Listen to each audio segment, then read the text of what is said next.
there's millions upon millions of sales and marketing professionals that have been effectively brainwashed into thinking that these traditional tactics are going to be the only way forward.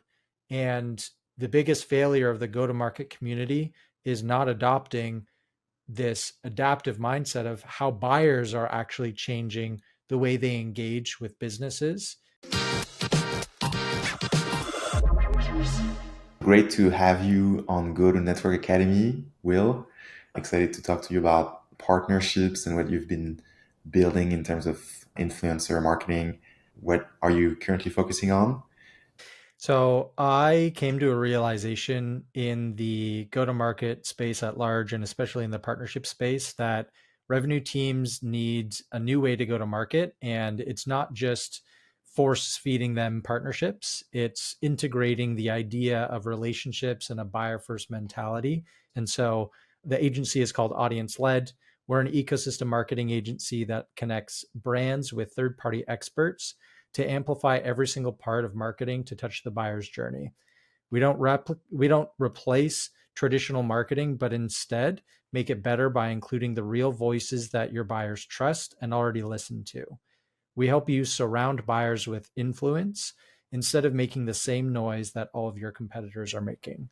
And this is all inspired not only for a bit of a chip on my shoulder in wanting to have a career in partnerships into the future, but all of the lessons that I learned in launching and scaling a media company with Jared Fuller and Isaac Morehouse called Partner Hacker, which we rebranded to nearbound.com, was all focused on this ethos of relationships and trust being the core of business.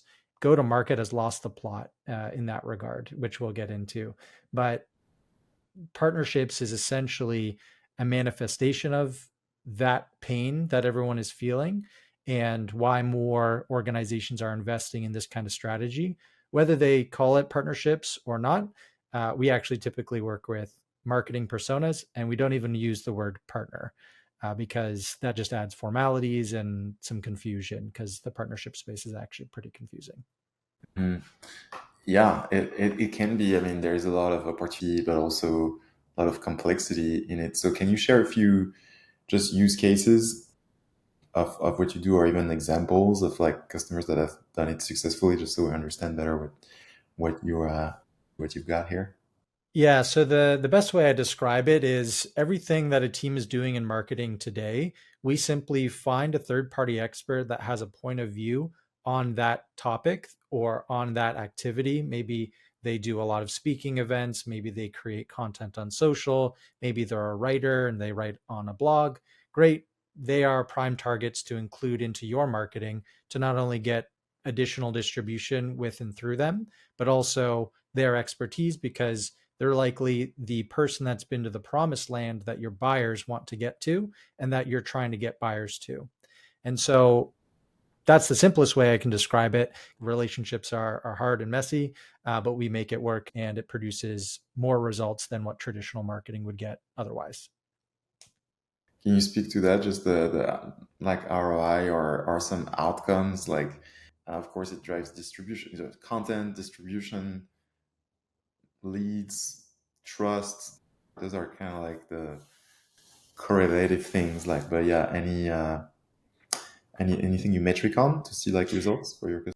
Yeah. So, other than a very simple one that I love to talk about, which is twice the distribution for 50% of the work, which everyone should want as we're tasked to do more with less, you'll find not only better click through rates on ads and your overall ad performance being about 2 to 3 times better, but you'll also see deals go faster, about 28% faster, and deal size is going to be larger as well. And if we even look on the other side of the buyer's journey, after these buyers convert, if you are including these third parties in the rest of their journey, they're going to stay on as a customer longer and be more likely to upsell. And one stat that I love is for every integration that a client has with your solution, the retention rate increases by 13%. So if you get 6, 7, 8 integrations, it's going to be pretty hard for you to churn because they are having you stuck within the web of their technology stack and or service stack. And so it truly does impact everywhere from the first touch point of brand exposure through to making advocates with your clients. And there's a bunch of different data out there that I mentioned a few data points, but there's many more instances of this impacting the entire buyer's journey. And the point on integrations, obviously, if your data is available through different integrations and you're more embedded in the system, but how does that relate to audience led? Do you mind like repeating or reframing that? Yeah, so if you have any integrations with other brands, these brands likely work with the customers that you want to reach. So they are either a customer of yours already, or you could plug them into your customer base. Regardless of the direction of that relationship, you're going to either generate new business or you're going to make your existing business stickier. So, what we do at Audience Led is we're finding who those brands are that can impact and influence those existing or net new buyers, but also activating the existing integration partners that you may already have. The opportunity is massive across all of your integration partners because they want exposure as well. So what we do is we activate them. We do that through either webinar content showcasing the integration or building joint customer success stories, because that tells that story of, hey, buyer, or hey, customer, here's someone else just like you and how they use these two technologies together and the outcome of that. And again, this is not terribly complex. It's just like another customer story, but you're including a third party to not only validate the narrative, but also to help distribute it. And of course, make that stickiness factor even more from a practical standpoint of how the technologies actually integrate. Love it, bringing it all together basically and spreading the gospel through like all those partners, whether they're integration partners, distribution partners, yeah, business partners at large. So that's awesome. Um, so you're saying it's better than cold emails. Absolutely. And the data not only suggests that, but everyone is feeling that as well. Where I know Scott Leese talks a lot about the decline in cold calling stats. Same with cold email.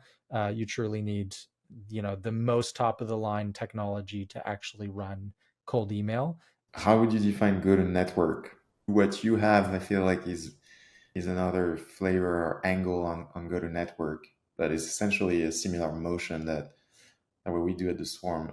So yeah, in your words, like what's go to network? Go to network is the go to market motion that is truly buyer first. And that's because people buy from people they trust, and relationships are the core of not just life at large, but business at large. And that's why AI will only augment and never replace the sales and success for buyers and customers and how we engage with them as businesses. We know that this third party, whether it's an influencer or your own customer or another brand that you could work with, they serve the same kind of buyer that we want to reach. So let's build a relationship with them and let's put that relationship to use for both of us. And then that manifests as marketing activities that traditional marketing teams are doing today. It's just now including that third party. And so, how we manifest go to network is essentially the one to many relationship that marketing has traditionally done. Instead of just having that one lane myopic company focus, it's now the network focused. Who is in the network? Who influences the network of our buyers? Mm-hmm. Yes, good network for marketers, good network for sales, just to oversimplify it a little bit, but Yep. that's like complementary and different like stages of the buyer's journey. Like you touched on AI, and of course there is an AI question, but like I want to jump to that a little bit because of course like content generation is like the first maybe, and like maybe the primary like use case of AI like currently like around the world, like people use it for to generate emails, posts, blogs, ebooks, like you name it. There's this flood of AI generated like content and emails and voice memos and videos and also um yeah, how do you compare it to how do you fight back? How do you see that like tidal wave sort of like evolve? Is it gonna die down? Is it gonna transform? Is it just the wrong way to use AI? What's your take? Yes. So in a world where can you develop a software faster than ever, which means you're going to have more and more competitors. They're all going to be competing for more and more of the same mind share in your buyer's mind through SEO and social and whatnot. And they can do that at a faster rate with AI. Not only are buyers already getting overwhelmed with all this content, but this points even more to the idea of a go to network approach where if you create content with a third party and you try to use their likeness in an AI video, they're not going to be happy with that. They want it to be authentic because it's their reputation on the line. It needs to be quality. It needs to be the actual words that they say. And so the saving grace here, and the reason that I'm such a big believer in this motion as a strategic moment for go to network into the future, is because it's hard down the nature of influence and a relationship by using AI to replace it. It can augment it, but it can't replace it. AI can augment the way that you engage the network, but it's not ever going to replace it. And that's what is going to retain that trust within the network, where buyers are going to be more and more distracted, more and more conservative with their attention and their trust credits and where they spend them. Having intelligence around an ecosystem or intelligence around who has influence or has the relationships and the data supporting that is extremely critical for any organization that is navigating go to market in the next 10 years. I tend to agree like that. I mean, AI is getting better and better, and it's going to be hard to differentiate AI generated content. You can still do it a little bit right now, but like it's gonna be impossible to differentiate. What really is the differentiator is going to be the company's relationships and endorsements, people that are willing to put their name, voice, and post from their profiles on that content. And so, yeah, that's interesting that it puts a premium on relationships and it puts a premium on influence, human influence, because as you said in the beginning, people buy from people. People are not going to buy from an AI, at least in the foreseeable future. I love it. It sort of creates an opportunity. It's a bit of a the counterpoint to AI is relationship and is go to network motion. Do you use AI though? I mean, do you use in your workflows or in the content delivery, in the go to network motion? Where should AI be utilized? Yeah, so I think there's two primary use cases for AI that do not create more slop. That is through becoming your data analyst. So the biggest challenge, especially in the partnerships world, is really navigating all of the data surrounding an account. What technologies do they use? When did they buy? What modules? How much are they spending? Are they happy? Are they not? What's their NPS score? So the best use case through that data and surfacing those insights when it matters most to a seller or to a go to market team. The second use case is to augment creating some message of value and relevancy. Using AI to augment any kind of go to network strategy, I think is important. But again, it'll never replace it. If you just click a button like some of the AI SDR tools do, click a button and then it just sends out a bunch of spam cannon emails, then of course that's not going to land as well because it's not augmenting, it's not helping the seller do their job more. It's just doing a task for them and it's out of sight, out of mind. So the opportunity is to use AI just through augmenting either the content or the messaging or the data signals. How do you see the swarm fitting in? It's a bit like we talked about this a little bit. I don't know if you have another hot take on interpersonal relationships and how they kind of like um, uh, how they kind of fit in into the landscape that you've described here. Yeah, I can give you like a soundbite or two. Um, the the challenge with any professional is we're all going to fall prey to remembering the 150 relationships, which is some stat that some psychology study found where we can really only think about or remember 150 relationships.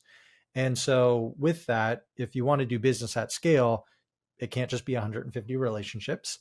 And so navigating the data of previous interactions with people and really understanding where there's influence in a network is critical to actually activating a go to network approach.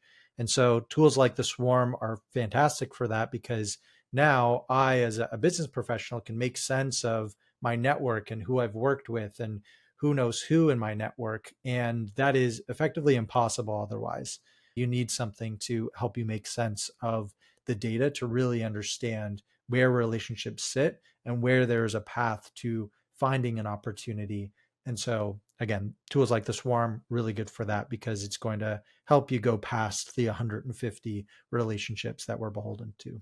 Can you speak about LinkedIn just for a second to that motion of like going through your other relationships and past your hunt, and then obviously like stating this to prompt like your view on LinkedIn because you probably we met on LinkedIn. You use LinkedIn a lot for distribution and audience building and so on like and but like some people try to use it for intros and sales, and sales navigator is supposed to navigate through that those networks.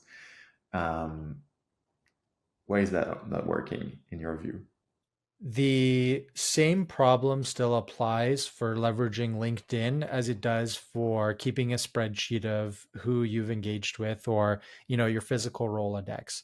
It's simply not scalable. One, in part because of the usability, and the cost of it. It's not terribly scalable to have LinkedIn Sales Navigator train everybody up on it and so on and so forth.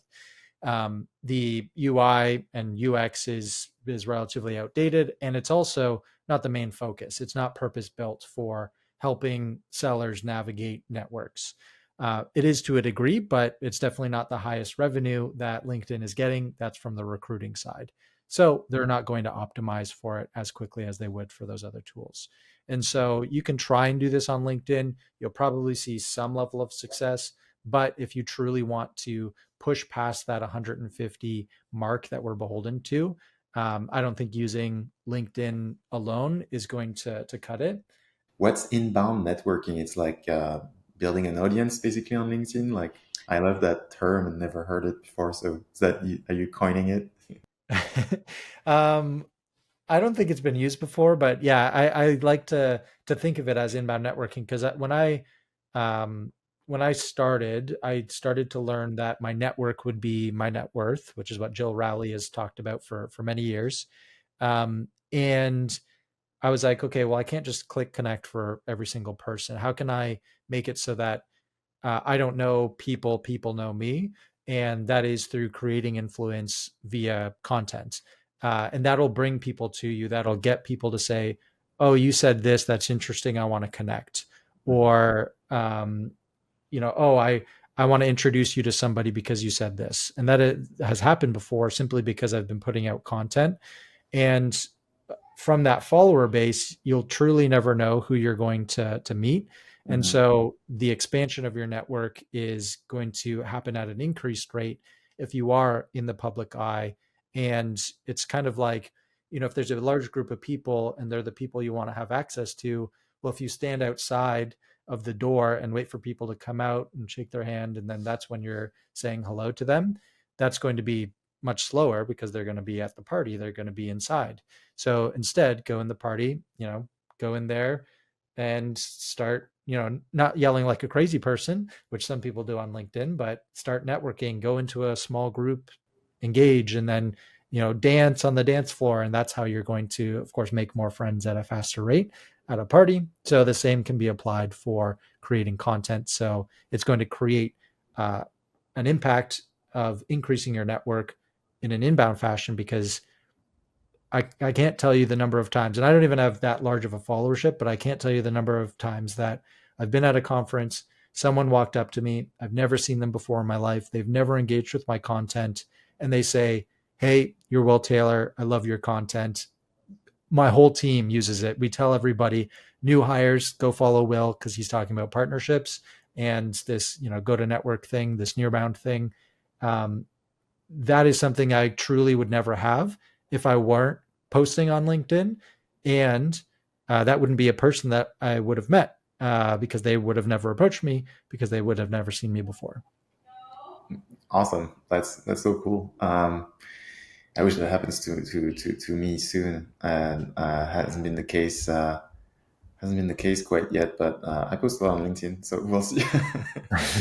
What's a contrarian insight that you would have on go to market today?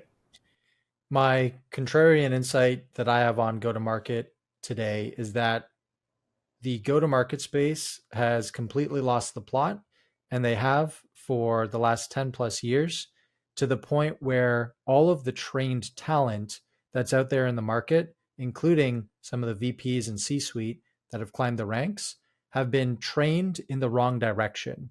They went to a company, they bought a technology, they loaded up a spam cannon, they hired more SDRs, and then they hit their numbers and it worked for a long enough time.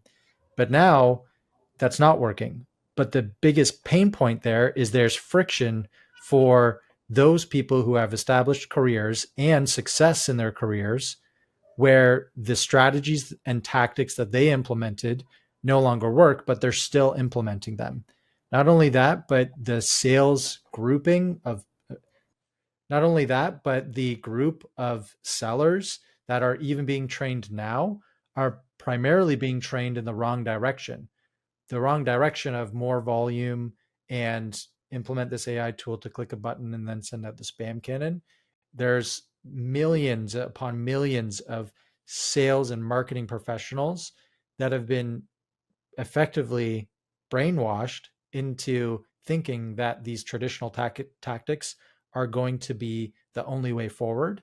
And that is the biggest failure of this community, the go to market community, is not adopting. Uh, the biggest failure of the go to market community is not adopting this adaptive mindset of how buyers are actually changing the way they engage with businesses and staying up to date on those trends instead of the hot new technology that helps you do less work by clicking a button and not even caring about the buyer's experience. Buyers are pushing back. And if we don't train in the right direction, then we're going to see more people lose their jobs, more businesses fail, and more buyers tune out. And that's great for the go to network folks, but that's not great for business at large. Love it. Would you then sort of retrain like BDRs and things to use go to network? Like, is that a new role even? Like, and is the morphing from the current like sales and marketing orgs into like new orgs? I mean, I think what we see already is like sales love like removing their BDR function altogether, I guess, and some other companies like starting to do that, which means basically people losing jobs, right? Where do you think is the right like approach to go from this norm into like a new more like go to network uh, setup and world? Yeah, I think there's two thoughts. One thought is the idea of an SDR is one that's relatively easy to understand, and that's why it's appealing. Bringing in the idea of new tasks and new methodologies is going to require a lot of change management. So I think we should augment SDRs and sellers with the idea of go to network by making it easy in the workflows that they already do today. I'm not saying you shouldn't do cold email, but you should probably do a little bit less of it and do other activities. And this could be another activity that they do. Just like social selling has become more and more popular, it can be another task or responsibility in the job description. A really good example of this was Scott Barker. When he worked at Outreach, he had a role dedicated to go to network, the strategic relationships in the market. That could be with influencers, that could be with advisors, that could be with truly anyone, including your own customers, that could refer you to people. And so his role was dedicated to navigating these strategic relationships in order to close things like enterprise deals. Does our C-suite have a connection at the company that we're trying to reach? You'd be surprised time and time again on the number of relationships that people in your own organization have, let alone third parties that you could work with as well. And so having that dedicated role, I think, is extremely strategic, but that adds a layer of complexity. I would advocate for it, but I'm in the center of this space, and so I would be able to create the job description, do the training, do the performance management and all that. But most organizations wouldn't. So my wide sweeping recommendation would be to augment the seller or the SDR to enable them to really understand this easily with tools like the Swarm. It's that I'm running like an experiment actually now with a cold caller, and we're doing some warm calling. So I gave him like a list that's been generated from the Swarm of target contacts, and those contacts have been chosen because there is a warm relationship that they have with one of our either customers or friend of the Swarm, or connectors. And so trying to call them with that context that yes, they're fit, but they also actually know someone who they trust, who's trusting the Swarm. And so we're doing this as an experiment, and so look for the LinkedIn post on that. Hopefully there's some good like bits of conversations that we can see that the cold call isn't cold anymore. Buyers don't want another email in their inbox. They don't want another AI generated LinkedIn post. They don't want to hear you talking about your company. They are stressed. They are worried about losing their job. They want to perform better. And that is going to push them to look to those that they trust more and more. That's the influencers, your customers that are in the communities that go to the events that they go to, and of course, the other vendors that they already listen to and transact with. If they give another vendor $100,000 a year, $10,000 a year, whatever it is, that means there's trust there. And the ultimate form of showing that trust is, of course, by spending money, and especially a lot of money. And so if you are trying to go outside of that sphere of influence, that bubble that those buyers are already in, they're going to tune you out. I don't want an email in my inbox that may or may not be relevant to me. I want a text from a friend saying, you should look at this, or I want to look at my favorite influencers post where they're recommending either a tool or a workflow. That's going to help me as an individual, your buyer, do my job and not lose my job, especially in this unprecedented time. And so anyone who's thinking outside of the sphere of influence, the bubble that the buyer's already in, is, in my opinion, wasting time in sales and marketing, because all of the metrics show that most traditional activities are declining in effectiveness. And if you just turn up volume, that's just going to give you further and further diminishing returns for you and everybody else. And so if you're worried about your job, or if you want to excel and really reach buyers where they want to be reached, then look no further than who already influences them. And it's truly not that hard. We just need to get out of this myopic one track focus that we think is going to work because a vendor 10 years ago said it would.